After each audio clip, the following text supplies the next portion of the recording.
Good afternoon. My name is Liz Pirnat. I am the WSET Spirits Instructor for Napa Valley Wine Academy.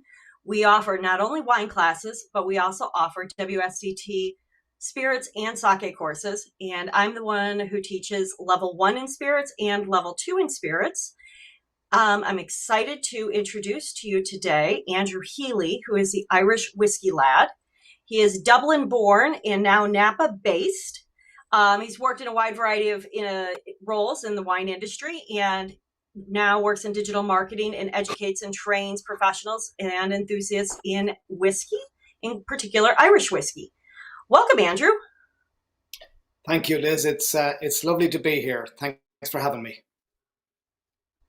So let's set the scene a little bit for what's going on with Irish whiskey. And as you just pointed out, the most recent issue of Whiskey Advocate is all about Ireland. There's been a tremendous amount of growth with Irish whiskey in particular. I want to say the Irish Whiskey Association saw 21% growth this last year. And you've seen a tremendous growth in the last about 15, 20 years in number of distilleries in Ireland, from 4 distilleries in 2009 up to 50 currently. Yeah, and it's interesting, those numbers, I suppose they're a little gray in terms of where we are with current distilleries, because there are a number in various stages of planning and construction. But I think 50 is a good number to hold out there. Just for context, when I graduated culinary school in 1990 and left Dublin for London, there was 3 distilleries on the island. So we had Middleton, we had Bushmills up on the Antrim coast, and Cooley Distillery in County Louth, and that was it. And we've certainly come a long way since then. Fantastic. And today in particular, we're going to be talking about Redbreast. Yeah, we're going to look. So I know a number of your colleagues there at the Napa Valley Wine Academy, and I approached Chris Ogenfuss with this idea to talk about Irish whiskey, given that it is booming in terms of market sales, and obviously those distillery numbers back in Ireland are growing as well. And he said, well, what whiskey should we use to do a tasting through? So Redbreast was my gateway Irish whiskey. I think, like a lot of people, I came to it in 2016. I really fell in love with the style. It's made by Irish Distillers Limited down in Middleton in County Cork. It obviously has wide distribution in the States. So it just made sense that with its storied history, with my personal attachment to it, and with its availability, that we would do this tasting and talk about the single pot still Irish whiskey style through the Redbreast. We call them the flock because obviously the Robin Redbreast is proudly on the label. So we're going to use 3 members of the Redbreast flock to go through the tasting today. Perfect. And just a little bit of housekeeping I want to clear up for those of us who are joining from Zoom, Facebook, and YouTube. Our social media manager, Serena, is tuning into all the channels, and she's happy to take any questions, and she'll shoot them over to us throughout the presentation. So, Andrew, I'm going to go ahead and let you kick off. Okay. And I'm going to share I use Prezi for presentation. So what we decided to do with this was, obviously I'll do a quick brief introduction of myself, Andrew Healy, born and raised in the village of Kiltiernan on the south side of the city of Dublin, on the Dublin-Wicklow border, and I now live in the Napa Valley. My journey has taken me around the world in and around wine, as you've touched on, but now it's taken me into whiskey over the last number of years. So I pulled together a lot of my wine knowledge and experience in my journey into whiskey. For those who would like to follow that journey, you'll find me online at Irish Whiskey Lad, LAD, LAD being an acronym for lover and drinker. And obviously, a thanks to you and all your colleagues for having me here today. As you know, Liz, we've had a couple of advanced meetings. I've gotten as far as my WSET diploma. I never passed all the parts of it, but I've also done the level 2 in spirits as part of my whiskey journey. So what we decided to do before we jumped into the tasting of the 3 whiskies was actually just kind of give a refresh on whiskey production. So I believe it's a 6-part process, and I'm going to dig into each of these individually. So I'm going to kind of go over them quickly here. Essentially, we talk about preparation, the cereal grains. We'll talk about that in a bit more detail. And then we talk about the mashing part of it, where we actually extract the sugars from those cereal grains. And then we get into the fermentation part. We turn those into essentially an unhopped beer. We'll talk more about that in a moment. And then this is the part of the distillery that everybody will know, the stills. We'll talk about pot stills, but we'll also touch on column stills as we go through this as well. And then we have the aging. And this is probably something we're going to talk a lot about with Redbreast because of the barrel program that's used in Redbreast production. We'll talk about barrels, barrel sizes, what they add, etc. And then obviously the last part of production is bottling. And we are doing the fun part, which is actually opening some bottles today and actually getting to taste them. So digging in a little deeper into cereal grains. Now, essentially, we're going to be dealing with the Redbreast range, which are made from malted and unmalted barley. So for those who are familiar with the terminology, that's the mash bill, which is essentially the recipe of grains that goes into an Irish whiskey. So we've put 5 cereal grains up on this slide: barley, which we'll talk about in detail today, but also corn. And corn, believe it or not, we don't grow it in Ireland, but we do actually use it in a lot of our Irish whiskey production. It's known, and I'll touch on it in a further slide, known as single grain Irish whiskey. And again, something we'll touch on as we move through. Oats, wheat, and rye are also used in various Irish mash bills. But coming back to the malted and unmalted barley, those are the kind of the flavor characteristics that these bring to the mash bill. So malted brings a kind of a nutty, smoky, chocolate/cocoa character, and a little bit of kind of cereal toastiness as well. And the unmalted barley brings kind of sharp and sour fruity notes. Kind of green apple and lemon would be characteristics that people would be familiar with. I've put an asterisk there against unmalted because single pot still Irish whiskey it's a unique Irish style. It can be made in other countries, but the reason I put the asterisk there is the reason we use unmalted barley in our mash bills. You've got to go back to history. Like every great story, the answers are always in history.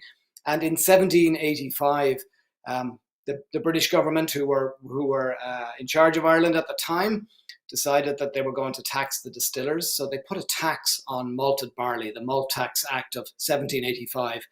The Irish, being the Irish and being cute and trying to find a way around that, said, well, if you're going to tax our malted barley, we'll use unmalted barley in the mash bill instead. And that is one of the ways that we've ended up with our mash bill today in single pot still of being malted and unmalted barley. I'll touch on it when we talk about the Irish technical file and geographic indicators, but there is a move in Ireland right now to, so technically speaking, I'll come back to the technically speaking part in a minute. Moving on into production, mashing and brewing. So the grains are taken and they're mashed. They are essentially for a number of hours. I'm going to say every distillery is different, between 4, 8, sometimes 10 hours. They are mashed, and essentially you're looking to break down the starch into simple sugars from that, and that is then moved into the next step in the process, which is brewing, where what's called a distiller's beer is made. So essentially, this is essentially an unhopped beer that we would know. Usually weighs in at around 8% ABV at this stage. So that's mashing and brewing. Generally a part of the process that doesn't get a lot of the attention that it does, because distillation gets a lot of the process. Like I said, those beautiful shiny copper stills that you see in a lot of distilleries. So essentially there's two processes of distillation that folks should be aware of: that the coffee still, or continuous still, or patent still as it's known, invented by an Irishman, Aeneas Coffey, who was a tax collector for the revenue back in the day. So that's where the name coffee still comes from. This is not an original coffee still from that time, but this picture here that you see here is from the Kilbeggan distillery in the centre of Ireland.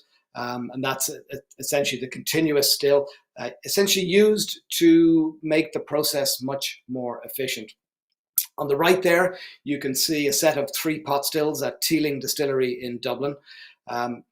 the pot still, that lovely kind of round-based still, was what Irish whiskey had been distilled in for generations.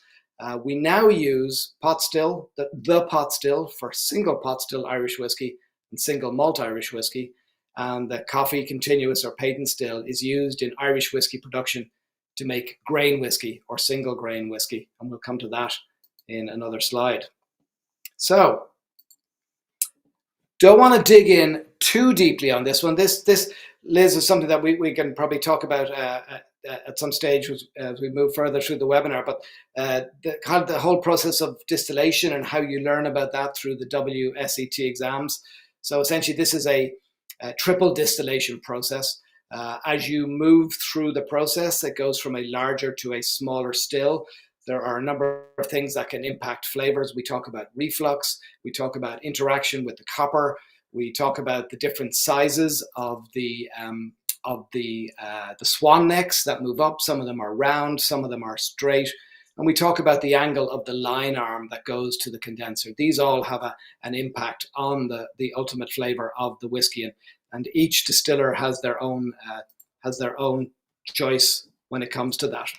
Now we're going to touch a lot on... Andrew?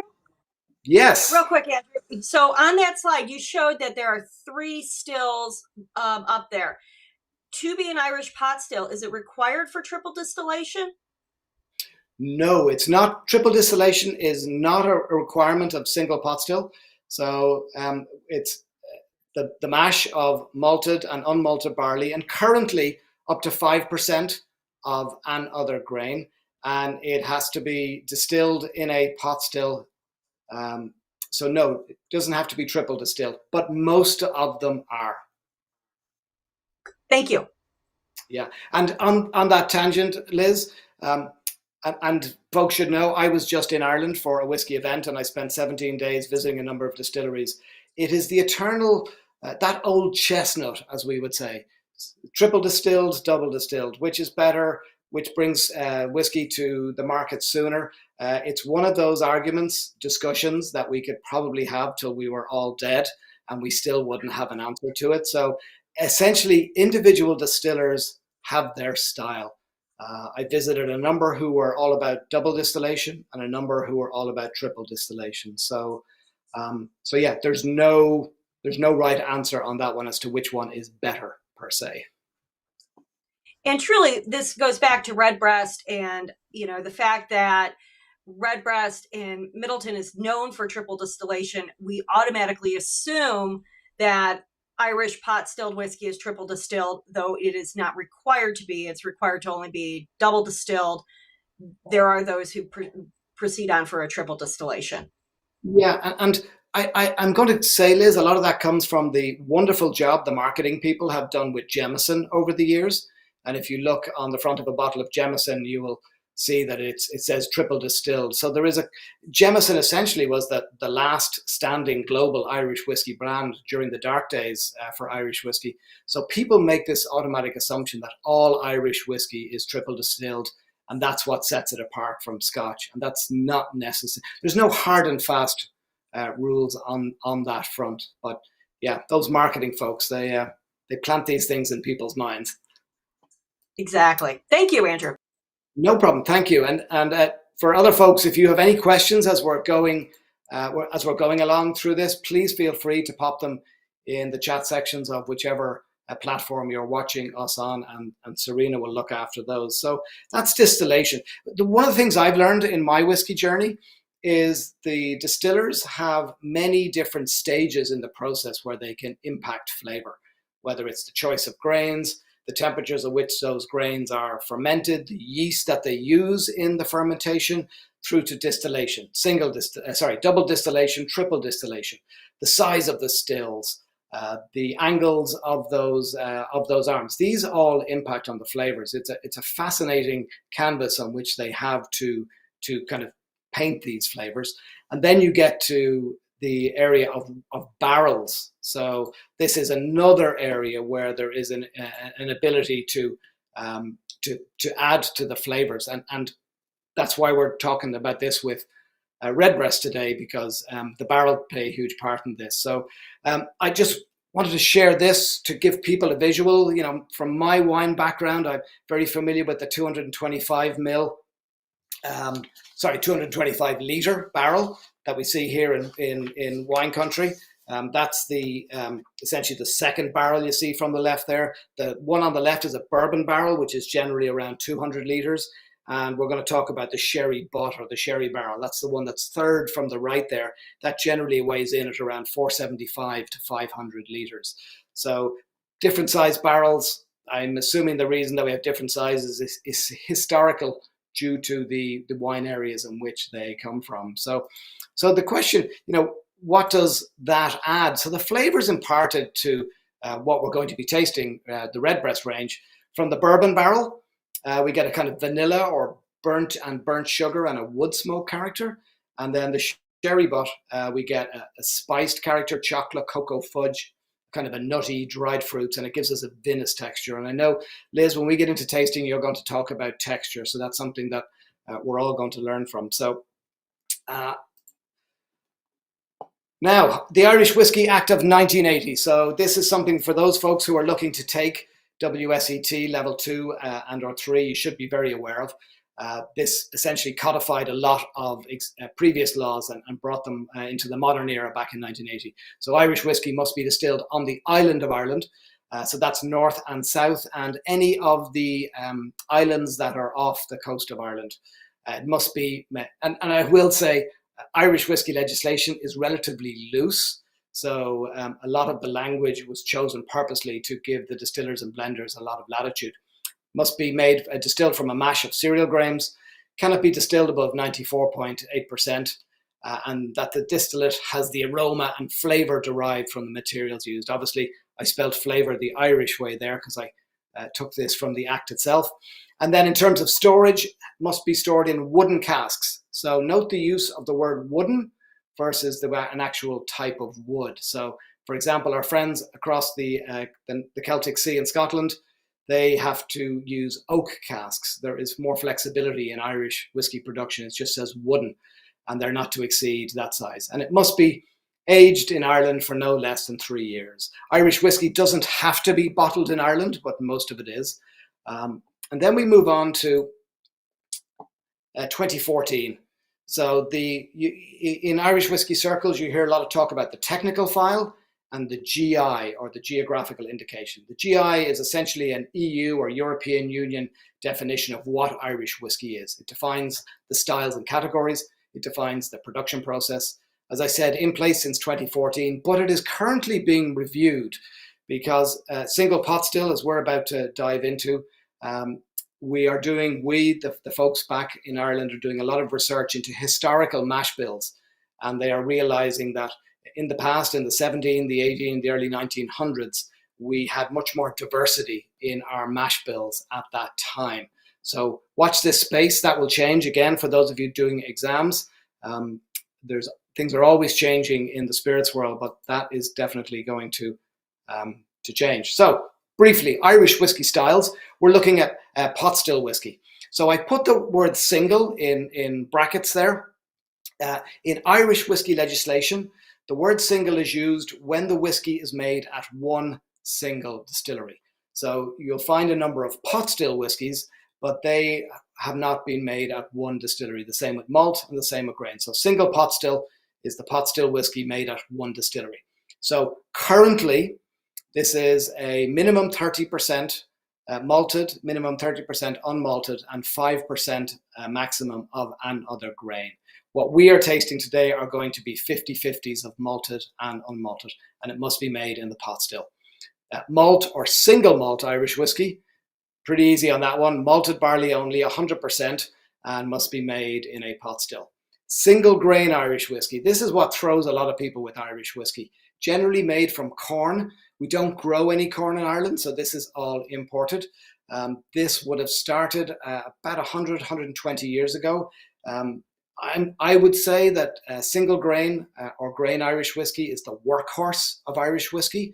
So a lot of blends, Jameson, Powers, and other blended whiskies, the lower end offerings from our friends at Bushmills, they will be a blend of grain whiskey. And then blended whiskies, is a blend of 2 or more of the above 3 categories. So just so everyone knows what that is. So with that, I think, Liz, it's probably time to get some whiskey in a glass, and then we'll talk about tasting.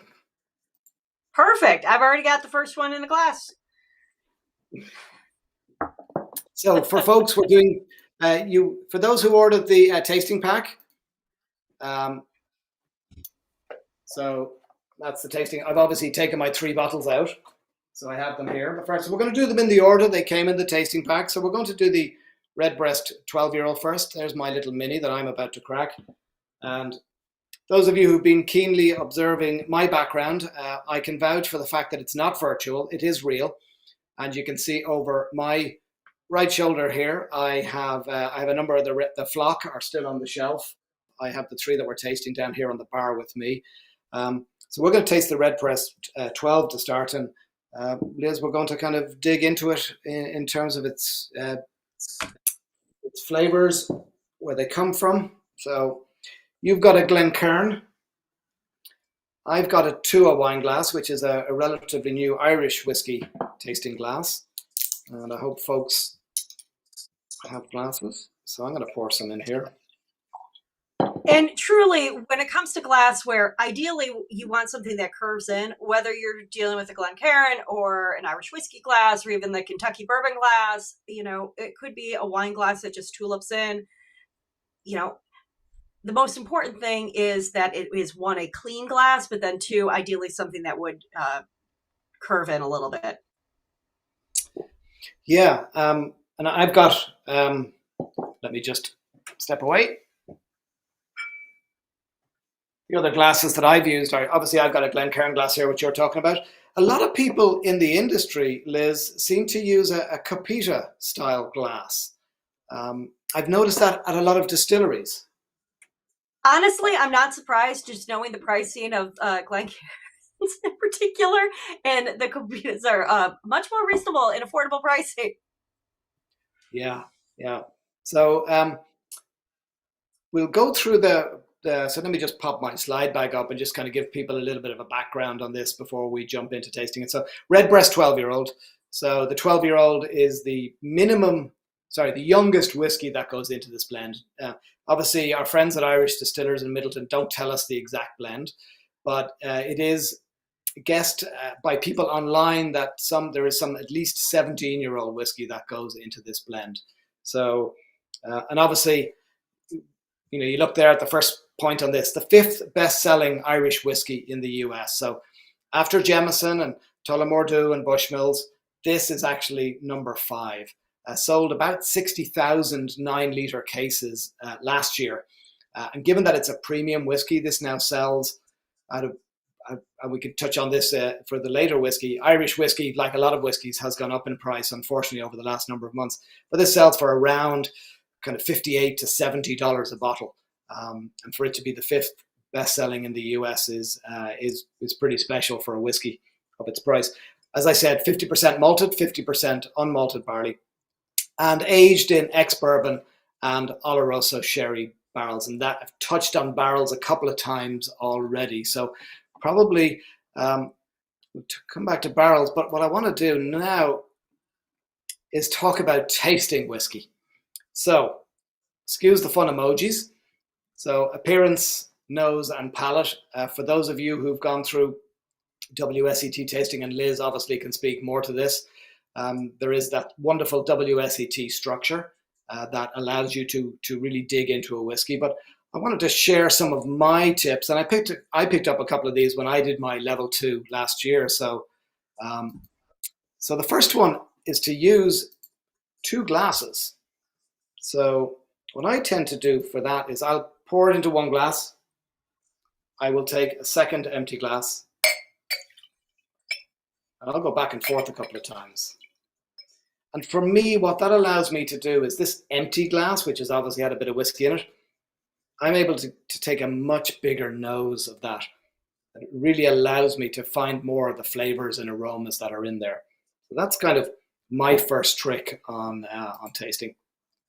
Second one is, when it's in the glass, is to, unlike in wine, so I say roll, don't swirl, Unlike in wine, where we'll try to aerate it by getting some air through it. In whiskey, what I prefer to do is just kind of roll it in the glass. Again, just to get a little bit of air into it, but not to get too much, because obviously we're dealing with something that's 40, and the next two are going to be higher, 46% on the alcohol front. So we don't want too much air in it. The next one is a gentle inhale. Again, we're inhaling something that's 40 to 46%. So gentle on the nose. I often encourage people to go under the nose when they're nosing whiskey.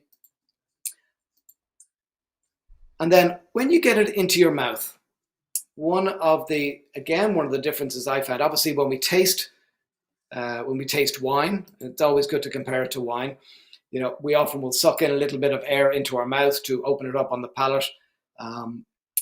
With whiskey, I found that I roll it in the mouth. So I take a little sip. Generally try and do this with my mouth open, because you have to take a sip with your mouth open. But when you're nosing it, try and keep your mouth open.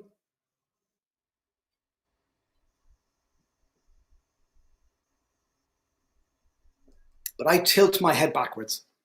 I let the whiskey roll all over my tongue. The sweet receptors on our tongue are towards the back and back side of our tongue.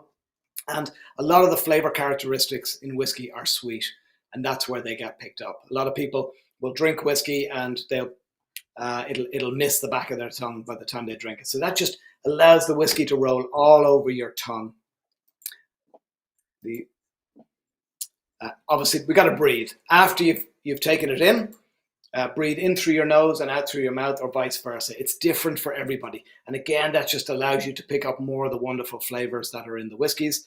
And then one of the things I do when I'm tasting whiskey is use a few drops of water. And I always recommend that be distilled water.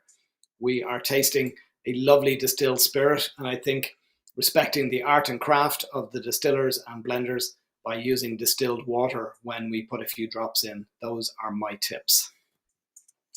So a little bit different with the way WSET does it and the way I teach it. I mean, I will definitely say, when we're talking about a spirit, and especially if, Andrew, from when you remember from doing diploma, there's a lot of stress about what color to call the wine that you have in front of you. With spirits, we really kind of focus on just call it and move on, because of the additions that can be added to spirits, depending on where they're from and what they're legally allowed to do. With especially Irish whiskey, there can be some caramel color added to it for adjusting the color.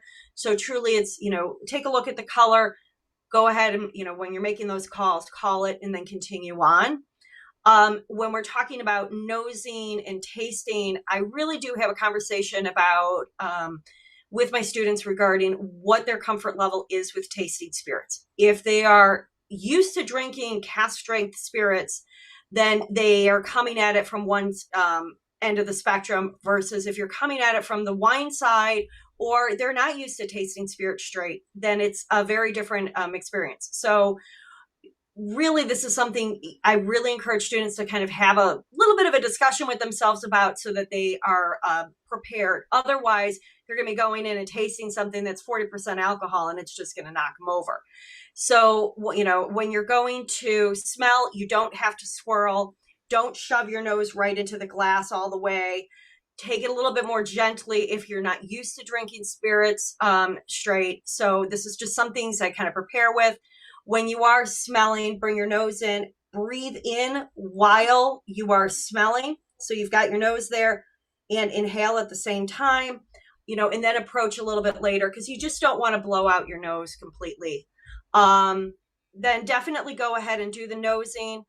In WSET, we do encourage you to add water to your spirit. And actually, we talk about how blenders generally are tasting closer to 20%. My comment is always, it's easier to add more water than it is to take water out. So, add a little bit of water to help open up the nose.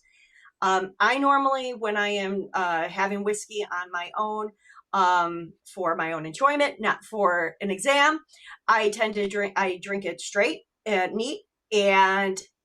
But for exam situations, I will always add water. So depending on where you are with your comfort level, add the water and then nose it again, or go ahead and taste it and then go back and add water. I will definitely say adding a little bit of water really helps open up the floral and fruity aromas and esters that you can get. So that's just something that I always encourage students to do. Definitely, take your time with the spirit when you're sipping it.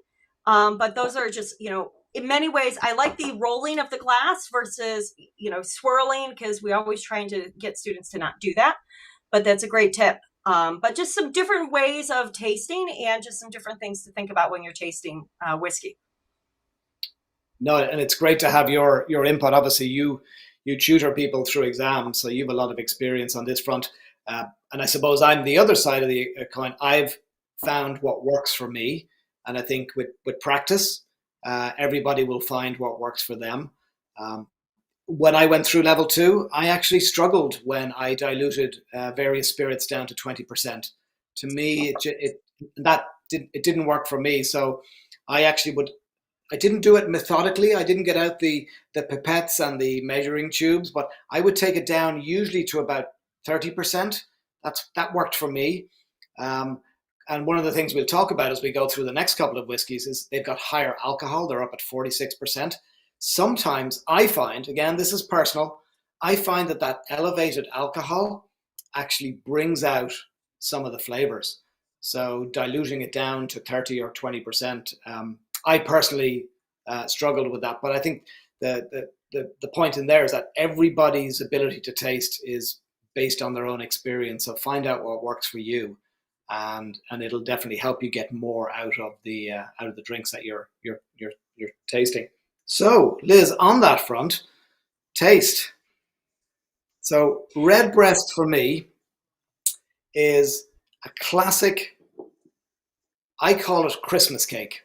So back in Ireland, in most houses, parents would, usually mums or grannies, would make a Christmas cake that would be left sit for a number of weeks, and it had a various winter. It was in alcohol. It was soaked in whiskey, and then it was served around Most of Christmas. us, I think, know it as a fruit cake, Christmas There fruit you cake. go. Okay. So you have all that. To me, I call it winter spice character, and a lot of that is coming um, from a combination of the distillate, from some of it's coming from the bourbon barrels, and then a chunk of it's coming from the sherry. So just touching on those bourbon and sherry barrels, uh, folks who've done WSET 1 and 2 for spirits will know that bourbon barrels can only be used once in bourbon production. Once the spirit is taken out to be bottled, those barrels can no longer be used in bourbon production. So a lot of those barrels are sold on to other entities. Irish whiskey takes a lot of them. Scotch takes a lot of them. Our Japanese cousins take a lot of them too. So that's where the bourbon barrels are used. That's why they're used in Irish whiskey. That started happening around the late 1950s, early 1960s. Before that, Irish whiskey was aged in ex-fortified wine barrels, which is where the sherry comes into this. So back in the day, a wine merchant in Dublin or Galway or London or Bristol or Newcastle, they would bring in their fortified wine from sherry, uh, from port, from Madeira, from Marsala. They would bring it in barrel. They would empty it out, bottle it, and they had these empty barrels. So what they started doing in Ireland in the late 1800s was they then filled these barrels with spirit from distilleries. We're obviously talking about Redbreast. This was started in Dublin back in the late 1800s, and the original spirit that was put in was from the Jameson distillery on Bow Street. And then the wine merchant would age this whiskey, and that's essentially how we got this kind of quirk of sherry barrels being used in Irish whiskey. Is historically the barrels were empty. Now, one of the nice things about that is you get a lot of the character of the sherry barrels comes into the whiskey. So we've talked about some of the spices, the dried fruits, etc., and I get them every time that I taste this. Um, so I'm obviously biased on this one, Liz. I don't know how often you sip on a Redbreast, but what sort of characters are you finding? I'm definitely picking up a lot of the malted characteristics of the porridge, and in the US, I really refer to it as sort of oatmeal characteristics. That unmalted, that green apple really shines through on this one. I'm really picking up a lot of that, fresh green apple. And then you're definitely picking up that ex bourbon barrel, caramel, butterscotch, cornbread from the corn itself, and that you're getting hints of that dried red fruit, sort of that Christmas fruit cake, those coming through particularly on this one. We do have a question coming in about adding ice at temperature and adding ice when you are tasting spirits. Now, yes, I will say adding ice will definitely slowly release some of that water to help bring down the alcohol level, and also to help open up some of the esters.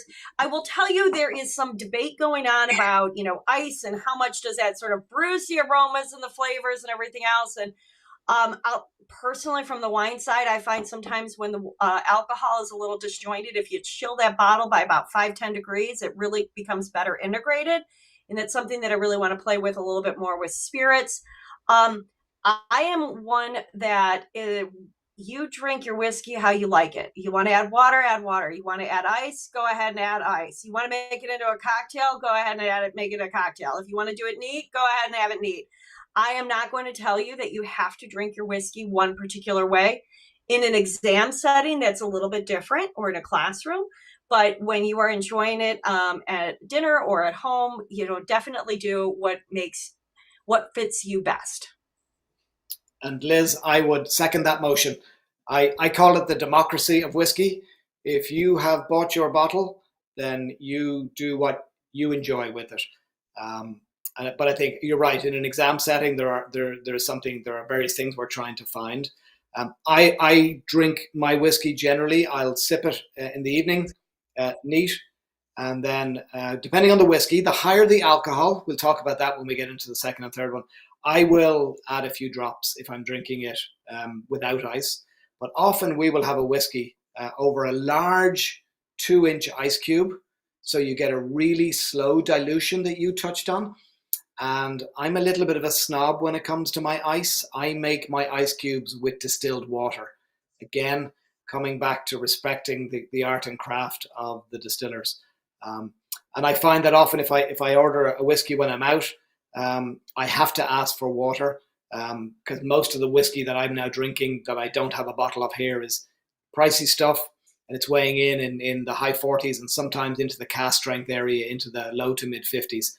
And that definitely needs a little bit of a few drops of water to tame it a bit. So, speaking of that, why don't we move on to whiskey number 2? Of course, and that brings us more to the sherry influence. So, exactly. Let's jump into 2. So, Redbreast Lustau. So, for folks who have enough glasses, I would suggest leaving what we've just tried in a glass and coming back to it when we're finished, when we're all wrapped up with this, and just seeing how with time, how the whiskey might evolve. So we're going to look at some Redbreast Lustau. As I said, we're taking a lift up on the alcohol front, 46 ABV, 92 proof. So aged for between 9 to 12 years, so a blend of whiskies of 12 years and younger. But what's different about this one is it's finished for 1 year in a first fill Oloroso sherry butt, which is generally weighs in size-wise about 500 litres, so 475 to 500 litres. So a larger barrel than we would know from the wine industry. Once we get this into our glass, I'm then going to kind of go down a little mini rabbit hole on the sherry front. We've got a couple of graphics there to share with people. So kind of set the scene by giving you the history on why sherry barrels are used in Irish whiskey. So Liz, you touched on something a moment ago when you talked about colour and appearance when it comes to exams. Irish whiskey, like Scotch whiskey, is allowed to add caramel for colouring. In European nomenclature, it's known as E150A.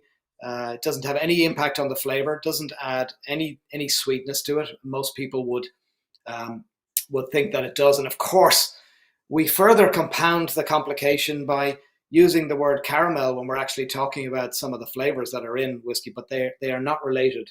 The caramel that gets added for coloring. So straight away from me, there is to me this is almost like a dessert whiskey. It's got a much sweeter upfront character, kind of more of an orangey character, kind of orange peel, dried orange character that I find, but still in the background is all of those other characters, the spice, the apple orchard fruits that you described are less evident for me on the nose, but they're still there. But just correct. And to me, this is, I feel like the that Christmas fruitcake is sitting right in front of you because you're getting all those aromas in, kind of jumping out at you. It's just, you're getting all that dried fruit and even some banana. I'm picking up a fair amount of banana on this one. yeah. And one of the things I love about tasting whiskey, Liz, there's a very broad spectrum of aromas and flavors that people can and will pick up, and we all have got different experiences growing up with foods, with environments that we lived in, exposures to that, and so I'll find that I will host tastings for people, and we will come up with the most magnificent tasting note because we have 5 or 6 people from different parts of America, from different ancestral cultures, who've all got these different experiences. And when you go digging, you're able to find a lot of those characters in there. So, yeah. This would be a great opportunity to talk a little bit about sort of the difference in the texture between our first whiskey and then this one. And Please. they're very similar in how, when you're tasting, when you're talking about the texture, you want to kind of tell the story of how it feels on the palate. And, the first one was, it starts soft and round, and then it moves more lean and focused, and ended a little bit more astringent and sharp, where this one, it starts along the same journey of, it starts soft and round, it moves into that lean and focused, but then it ends warming the mouth and mouth filling. So there definitely is that difference, and you see that impact of the sherry itself. And just something I want to note upon is, while we've been talking about caramel coloring that just adjusts the color itself, does nothing to the flavor and aromas, and we've also talked a little bit about the more sweeter aromas that we're finding. These are dry whiskeys. These, when we're talking about sweetness, we're talking about sugar in the glass, and there is no sugar added to this. This is a dry whiskey. So just something to make sure everyone understands while we're talking about these. Yeah, that's a great point. And I know a lot of us who are beverage professionals, we go down these rabbit holes of trying to find all these various flavors. And sometimes we write tasting notes that some people shake their head at. For me, we've all been around visitors, whether it's visitors to wineries or distilleries, who say, do you really put, berries in your wine? Do you really put lemon and lime in your Riesling? Do you really drop orange blossom in your Viognier? I think what we do a poor job of explaining is that finding these characteristics in the whiskey leads us backwards to understanding how the whiskey was made, to the barrel program, to the distillation process, to the mash bill. Similarly, in wine, we work backwards through. When we talk about Chardonnay, for example, with malolactic fermentation, and has it or has it not had it, what impact does that have, and those characteristics that we pick up. So that, to me, is part of the fun, is actually putting one and one together and working backwards. And this feeds really nicely into a question that we have about, is there any aroma wheel or suggestions on how people can taste whiskey? And, this is a great opportunity to talk a little bit about the WSET systematic approach to tasting. And truly, they have a different lexicon for spirits than it is for wine. There's a lot of similarities, but, particularly when you're looking at aromas and flavors, it starts with the raw materials, and then it really does go force you to start thinking, okay, if we're talking about a malted barley, what different aromas and flavors you would find. Then moving on into the processing, oak maturation, and even some information on texture from there. So really, those are great ways and assets to help you find when you're talking about whiskey, which aromas and flavors. Andrew, I believe you have a whiskey aroma wheel that you sometimes like to use. I do, I'm assuming that afterwards that your colleagues would be able to share this, or if folks want to just Google it, it's the Whiskey Aroma Wheel. It's created by aromaster.com. Aroma Master rolled together, AROMASTER.com. They, to their credit, produce a number of these wheels. This is the Whiskey Aroma Wheel. Like any of these, it could be expanded, but it's a great starting place. I believe they also produce one for wine. They also do one, I believe, for tequila and a couple of other spirit areas. So just a great way as people are learning to try and pick out these characters. It's always nice to have a little guide going, yeah, I can pick out some fruit. Is it citrus, tropical?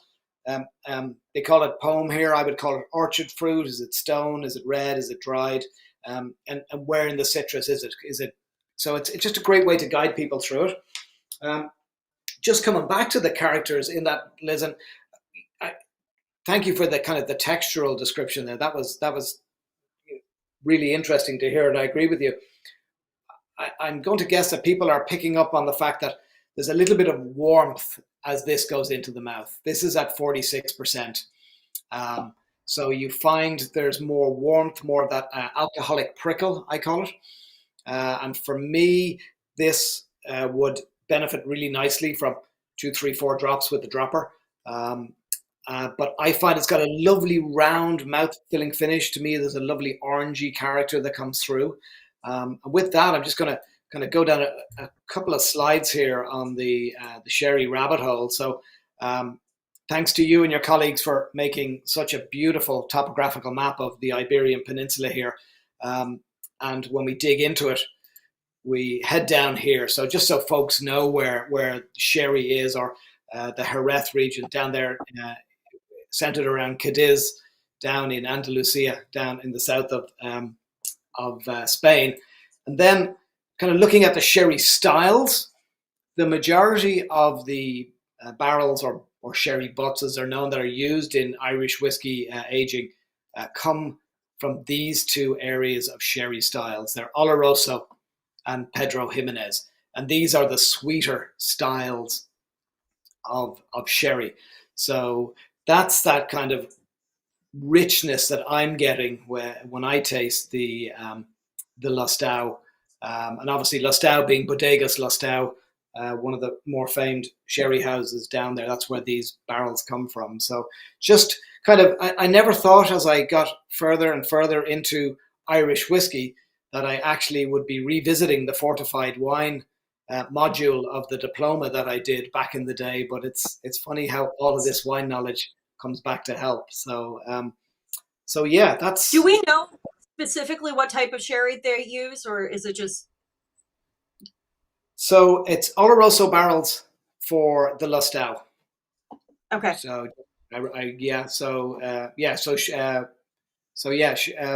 Oloroso sherry butts is what they use in the Lustau. What's so fascinating is between Scotch and Irish whiskey, they've had this tradition of finishing barrels for a very, very long time. And you're now seeing American whiskey producers, whether we're talking bourbon, rye, single malt, American single malt, you're now seeing this huge trend and rush towards different finishing barrels, from wine to sherry to port to rum to honey casks. So you name it, and it's pretty much out there right now. So, it does go back to Ireland and Scotland, and that is what sort of kind of inspired this new craze going on here in the United States. Why don't we go ahead and move on into our third whiskey? Of course. So let's. And while we're moving on to this one, I really have to say I enjoyed, while this whiskey number 2, it is 46%, I thought the alcohol was really well integrated in that one. And I think it's that allows us an opportunity to talk about ABV, Liz. I'm just pouring some of the 15 into my glass. So again, coming in at 46 ABV. So obviously a higher proof than the 12. Same barrel program, same mash bill. And this is non-chill filtered. So I think that's where we tie together the alcohol and the whole conversation about filtration. And given that you are the lecturer, tutor extraordinaire on spirits, please jump in on this one. So essentially, there's every product has to be filtered, whether it's not have to be, but most of them are. Particularly commercial spirits are filtered. A lot of them are released to the market at 40%. And the problem at 40% is that some of the I believe it's I always get the triglycerides or diglycerides, but there's essentially oils in the solution which have come from distillation, and below 46%, if it's not chill filtered, those will essentially come out of solution and they will start to make the whiskey slightly cloudy. So for a lot of commercial spirits, they get chill filtered. For those people who know wine, that is similar to tartrate stabilization. So essentially, wine is chilled down to a temperature which allows those to come out. 46% is the alcohol level at which those will remain in solution. So that's one of the reasons why people are bottling now more whiskey at 46% and using the non-chill filtered claim or tag on their labeling. And a lot of it really only develops that haze when it's chilled down, and particularly, for example, when an ice cube is put in there or it's made into a cocktail. So, and that's sort of what you're seeing, which is why generally if it's going to be a cask strength spirit, it will be higher than 46% since they're not adding in some water to cut it down. But fundamentally, what it amounts to is most people are going to be drinking that neat, or if it develops any sort of haziness because of an ice cube, you're generally going to have a more knowledgeable consumer than just somebody coming in and ordering a shot of whatever, for example. So it's just something to think about. And so what is the difference in production with this 15-year-old? Other than it's got a couple more age years compared to the 12, and then it's also not chilled filtered. So a couple of things. In the modern evolution of Redbreast, the 12 was what put it back on the map. And, the 12 weighed in at 40%. A lot of the whiskey snobs out there had this thing about wanting a higher alcohol. So the decision was made, I believe it was around 2007 or so, that they were going to release an older age statement whiskey. It was originally bottled as a one-off for, if any of you are ever in Paris, there is a number of things to do in Paris that are a lot of fun, but one is to visit La Maison du Whiskey in Paris. They have it's an incredible whiskey store, not just for Irish, but also for Scotch, American, Canadian, Japanese, and you can name about a dozen other countries that they stock there. So in 2007, a special bottling was done. A 15-year-old was bottled for La Maison du Whiskey, and everyone clamored for it. And as a result, the folks at Irish Distillers saw that there was an opportunity to release an older age statement, and obviously one with a little bit of elevated alcohol, because the whiskey lovers out there who are really into their whiskey say that you shouldn't drink anything less than 46%. So that's where it came from. It originally was a limited release, but has been so successful that it has stuck around, and it's now part of the core offering. Obviously, we got to taste it in a little mini pack today, so we know that it's the core offering. One of the things we should kind of touch on while we're talking about the 50, and I touched on this earlier, was pricing in Irish whiskey. When I came to Redbreast back in 2016, I would pick up a bottle of Redbreast at Costco here in Northern California. It was $35 a bottle back then. There was a time, bizarrely enough, they would actually price promote it down to $28, and we would stock up with 2 or 3 bottles. It's now $60 to $65-ish. The Redbreast 15 used to sell until about 3 or 4 months ago for between $85 and $95. That was its retail. It took a significant jump back in the spring. and now retails for anywhere between $115 and $135, depending on where you are in the country. That's a massive jump. That is purely and simply down to supply. They do not have enough of it in the pipeline, and they essentially said to keep it on the shelves and to keep it out there, they really put the price up. So Irish whiskey, like a lot of products through the pandemic, struggled with supply chain issues. But probably deeper than that is in the whole process of distilling. It takes literally a decade and a half for this whiskey to age, and the various different components that go into it. So I know that the guys and girls who work at Middleton right now, they are actually forecasting Redbreast into the late 2030s, if you can believe that. I have no idea how they do it in terms of the programs that they use. And that's everything from the barrel program, from the contracts with the farmers for the grain, and everything in between.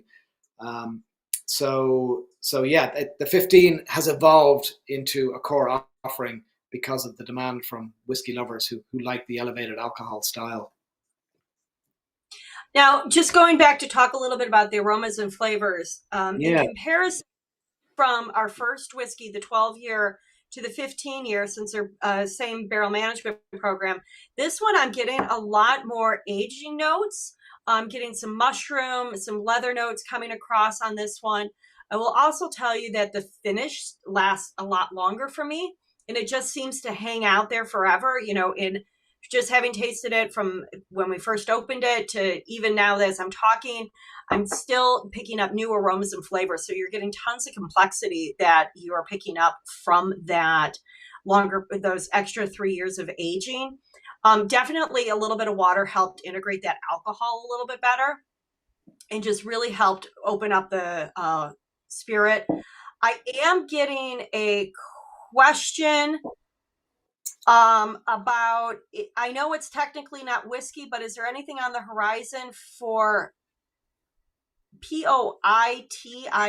Poitin becoming more accessible in the States? Poitin. That must be a producer. Yeah, thank you to the person who asked that question. Now Andrew has to send us all samples. I'm so sorry, as Andrew pulls out.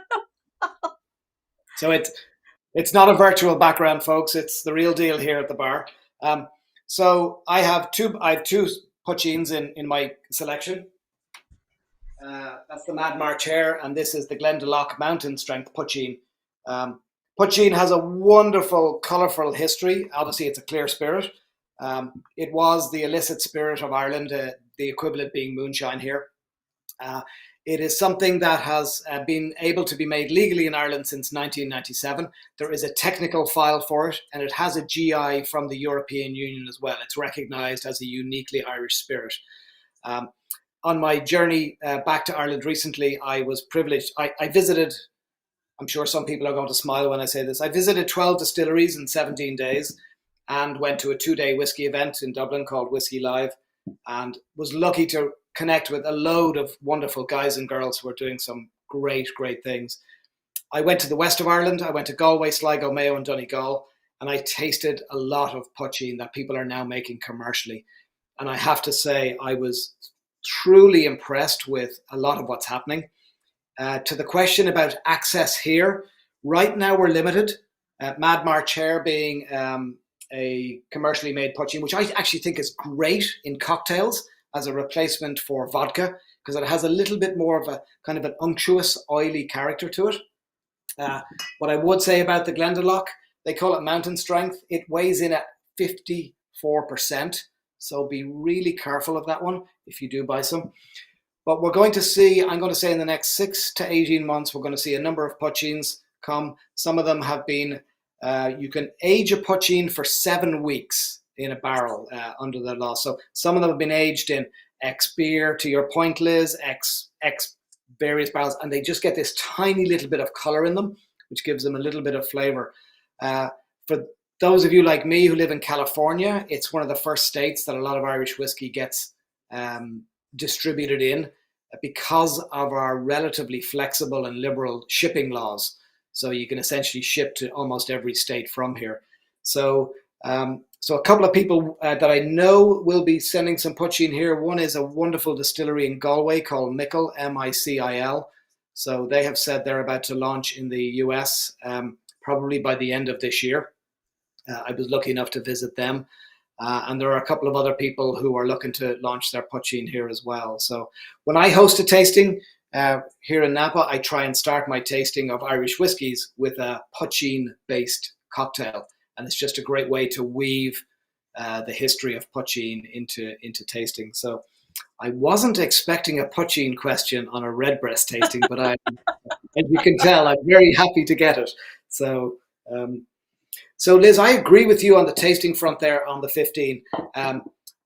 Longer, much longer finish, and there's more complexity to it.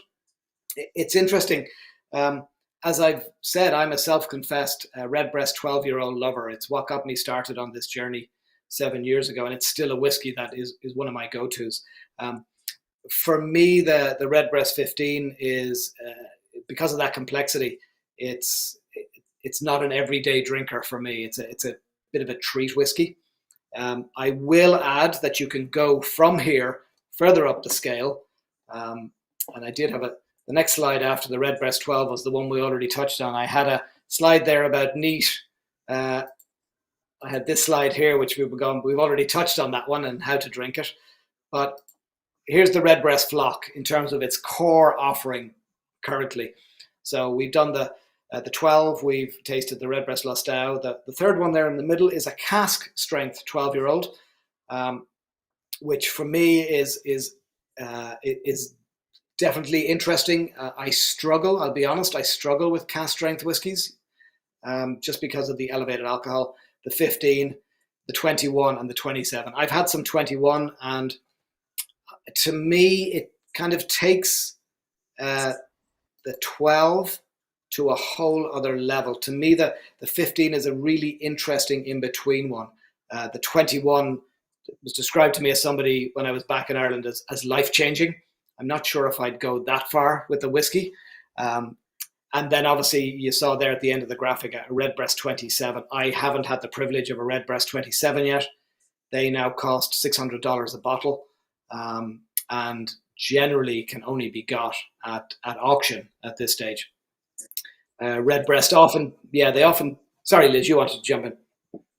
Well, I would just want to, be cognizant of people's times. We're a little over the hour, and I really would like to thank everyone for being here today, because I'm sure some people have to run for various scheduling issues. But I'll let you go ahead and finish your thought, Andrew. Yeah, so there are other offerings in the Redbreast range. So they do release some limited offerings, which aren't part of the flock or the core range that people will see. So there is an American Wood series that they started with. So the first of those was a Kentucky Oak offering, which came out last year. There are still bottles of it knocking around the States, so distinctively with this blue capsule and label. There are others in that range that are coming. If you do see, there's not much left in this bottle. You don't know how little is left in there, but this is a PX. So Redbreast finished in a Pedro Jimenez barrel.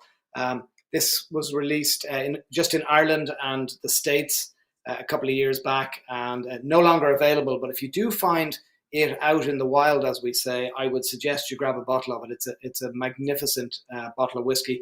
And then every couple of years, Redbreast do essentially they call it a dream cask. They pull aside one cask and they do a ballot offering for it. So that's currently being done, and I believe it's about 280 bottles. You have to win the ballot to get into it. And what's interesting about it is it sells for somewhere in the region of $500 to $600 a bottle. A long waiting list for it, and very few people ever drink it. People now buy it and they sell it on the auction sites. It's something that's becoming, I think, all too common in not just Irish whiskey, but American whiskey, and sought after Japanese whiskeys and scotches are in the same boat. So kind of victim of own success would be the phrase that I would use to describe that. Exactly. It's unfortunate with what is happening with the whiskey market right now, but truly, I would like to thank everyone for their time for being here tonight. Andrew, it's been a wonderful afternoon of being able to explore some of these different Irish expressions of Redbreast and the different aging possibilities and what the impact of it has been. And looking forward to seeing people in a WSET level 1 or level 2 spirits class. And thank you for being with us tonight. Perfect.